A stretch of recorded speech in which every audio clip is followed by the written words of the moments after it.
one of the greatest threats to American national security on the planet, next to China. Oh, yeah. Oh, we can talk about anything, Vlad. Heck, after I'm elected, man, I can be flexible on all kind of stuff, man. You'd be amazed what I can get done, Vlad. No problem.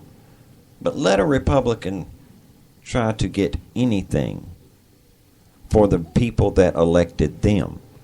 The president loves to throw out, oh, well, Obamacare was passed, democratically in a democratically elected Congress. Casey, what's my sticking point there? One party had a super majority.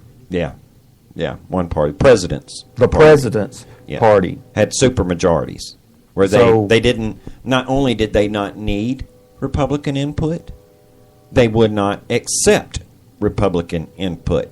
The Republicans gave the president a book that was 9 inches thick of different proposals. 10,000 pages of proposals of different ideas to try to at least be in on the construction of this. If it's going to be, you've got the supermajority, if you're going to pass it into law, well, here are some things, because believe it or not, you have Americans in some of our districts too.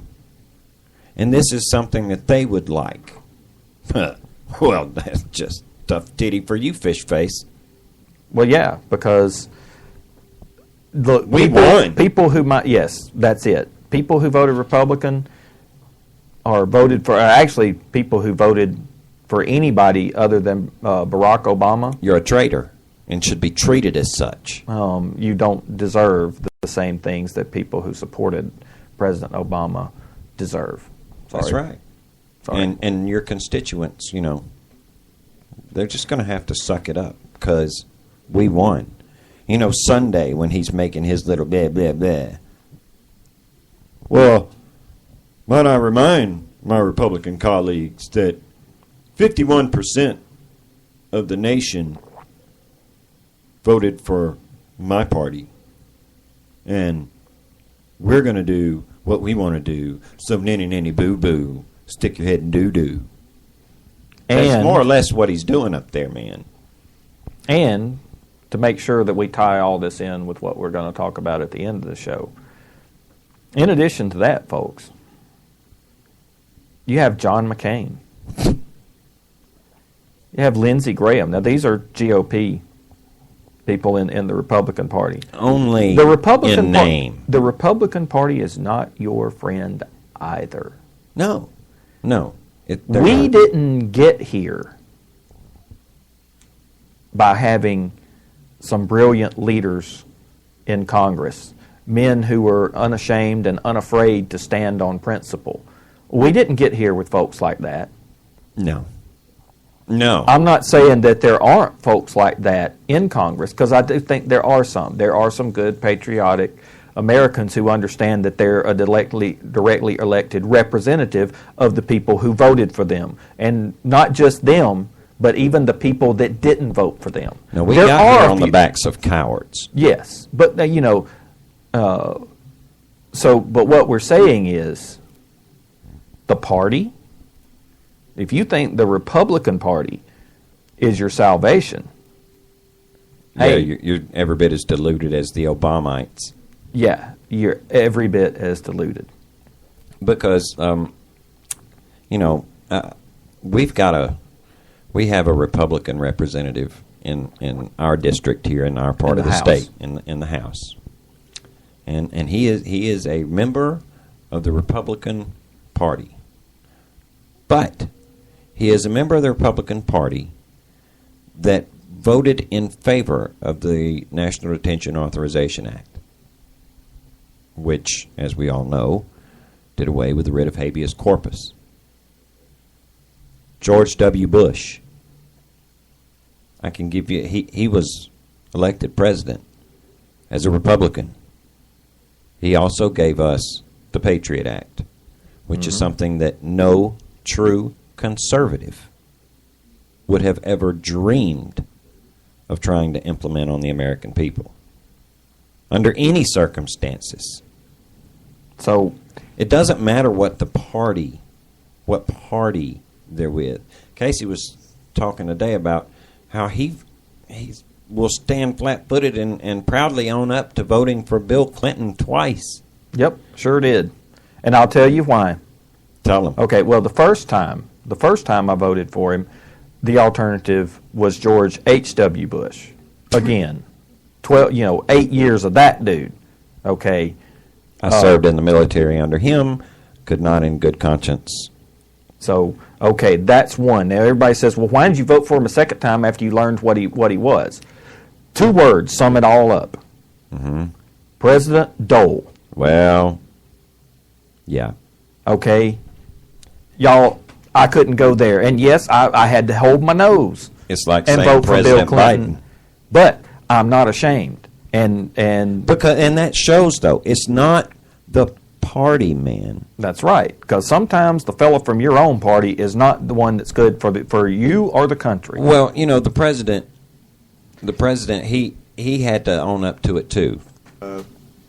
Running up our debt. So people don't like to vote on it, and typically there's some gamesmanship in terms of making the president's party shoulder the burden of raising the Yeah. The president's party is going to have to shoulder the burden.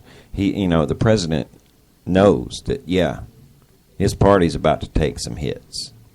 Because right now, the Democrats happen to be the party of the progressive. There are progressive Republicans who have gotten in under the radar. They're the John McCains, the Lindsey Grahams, the Mitt Romneys. Even during the election, we told y'all that Mitt was way more progressive than we would like, but he was what we had. He was a hell of a lot better alternative to what we'd had for 4 years. Exactly. A hell of a lot better. I still maintain that yes. he would have been a better alternative to what we have right now.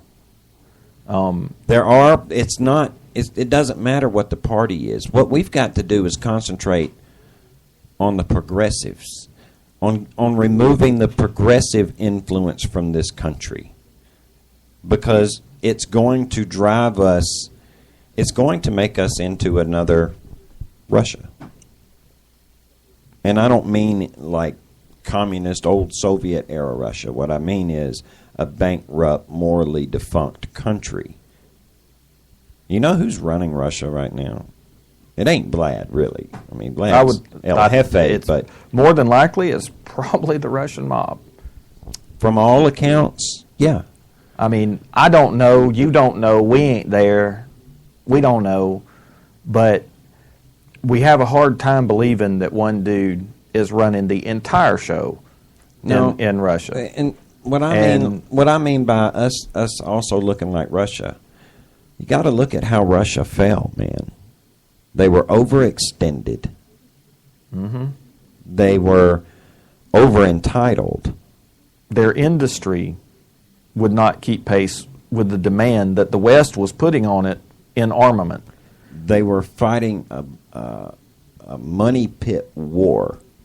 They had run out of everybody else's money. Mm-hmm. Nobody in Russia was making money, therefore Russia had no money. The only thing it had was vast resources, which they still have. And their money began to lose value faster and faster and faster.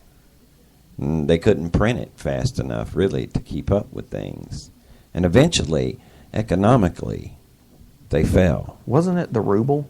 Yeah, it was. See, the fact that I can barely even remember the name of their currency from back in the day ought to tell you. That's how, I could tell you what Deutsche Marks. I can talk about the pound. I can talk about the euro. Look, I can talk about the rupee. I see this president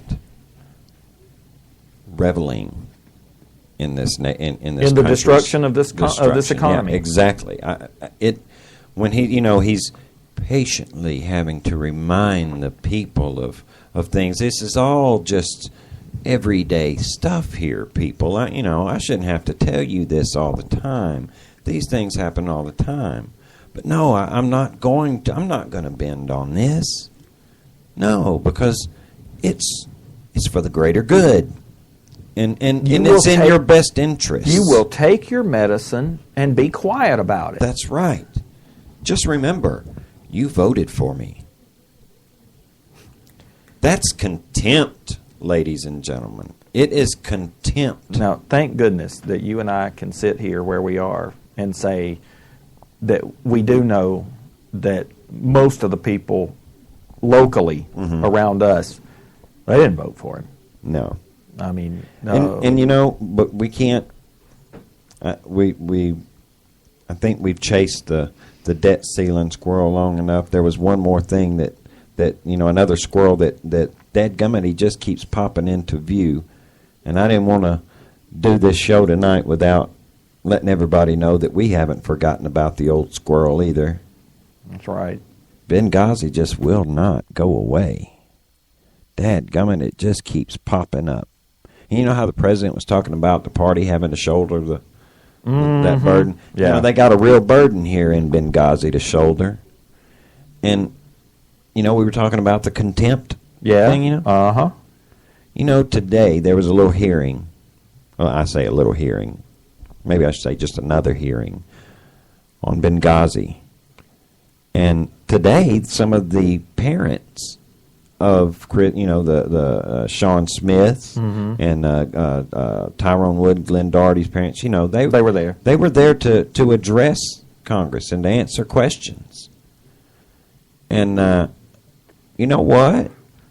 All but 2 of the Democrats on that committee excused themselves and walked out.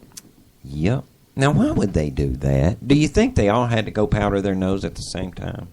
Did all of the Democrats in there all of a sudden have a bladder spasm of sorts to where they had to get up and they just had to excuse themselves, or like an emergency back in their district or something? I would like to believe that they were so ashamed that they had that they weren't pursuing this matter with the diligence that they should, that they were ashamed to look the families in the faces and just left so that they wouldn't burden them with their presence. No, but that's not it. That's not it. I'd like to believe. That last part of it, there's a little bit of that in there. Yeah, I know. We call that cowardice. Yes, that's what that is. See, that's cowardice. But there's also a certain amount of contempt. How dare you people? All right, so what? Your kids were involved. Okay, when? How dare you keep coming in this place and treating this as if it's our president's fault, or treating it like there's something we can do about it now? It happened. It's over. Will you please just move on with your lives?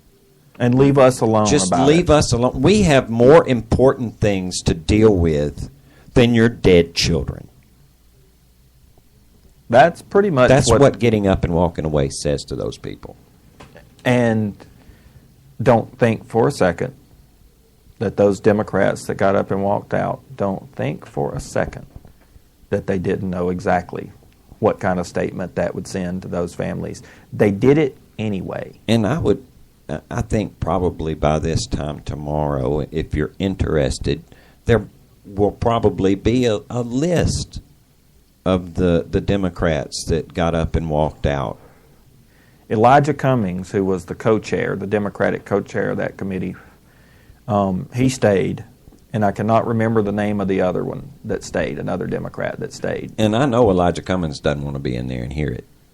No, but I'll say at least he gave it the dignity, since he was the co-chair, to stay in the room. I can't believe they would do that. I mean, really, that shocked even me.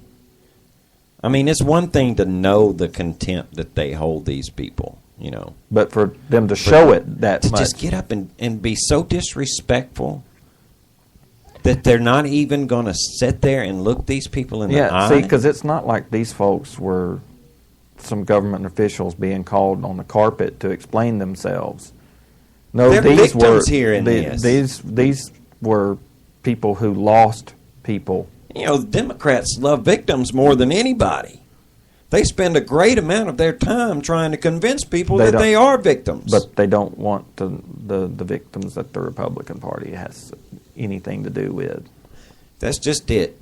The Republican Party doesn't have anything to do with those people, man.